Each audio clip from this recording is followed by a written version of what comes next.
గ్రామీణ ప్రాంతాలు కూడా విలీనం జరుగుతున్న సందర్భంగా ఆ ప్రాంతంలో ఉన్నటువంటి మరి చాలామంది రైతు కూలీలకు ఎన్ఆర్జీఎస్ పథకం రాక మరి వారికి ఉన్నటువంటి ఆదాయం ఉపాధి కోల్పోయే పరిస్థితి ఉన్నది. మరి వారికి ఏమైనా ఆల్టర్నేటివ్గా ఉపాధి కల్పించేటువంటి ఆలోచన రాష్ట్ర ప్రభుత్వం చేస్తున్నదా? ఎందుకంటే కేవలం అర్బనైజేషన్ చేయాలా, మున్సిపాలిటీని కలపాలా, మరి 1, 2, 3 చేసుకోవాలని ఆలోచన చేస్తూ ఉన్నారు. కానీ ఆ ప్రాంతంలో ఉన్నటువంటి గ్రామీణ ఉపాధి కల్పించాల్సిన బాధ్యత ప్రభుత్వం మీద ఉన్నది. గ్రామీణ ప్రాంతంలో ఉపాధి గురించి, ఉపాధి హామీ పథకానికి ఏ విధంగా కేంద్ర ప్రభుత్వం తూట్లు పొడుస్తా ఉంది మా సీతక్క గారు చెప్తారు. దాని తర్వాత మా ముఖ్యమంత్రి గారు కూడా చెప్తారు. మీరా సార్ మాట్లాడేది? జాతీయ ఉపాధి హామీ గురించి వారా సార్ మాట్లాడేది?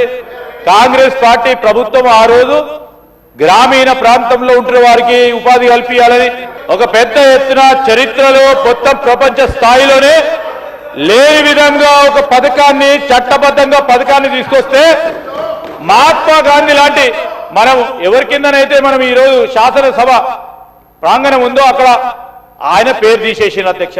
మీనింగ్ ఉందా అధ్యక్ష? వాళ్ళంతా సీతక్క గారు చెప్తారు. దాన్ని తూట్లు పొడిచే కార్యక్రమం చేసి వీరు గ్రామాల గురించి మాట్లాడుతూ ఉన్నారు అధ్యక్ష. ఈ గ్రామాల గురించి మాట్లాడుతూ ఉన్నారు అధ్యక్ష.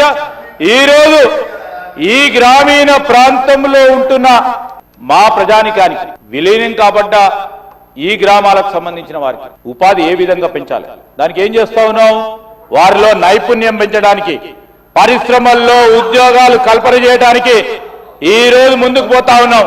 నేను అడుగుతా ఉన్నా, చాలా పవర్ఫుల్ లీడర్ అధ్యక్ష బీజేపీ మహేశ్వర్ రెడ్డి గారు. అక్కడ వారు మోడీ గారికి, అమిత్ షా గారికి చాలా దగ్గరగా ఉండే వ్యక్తి అధ్యక్ష.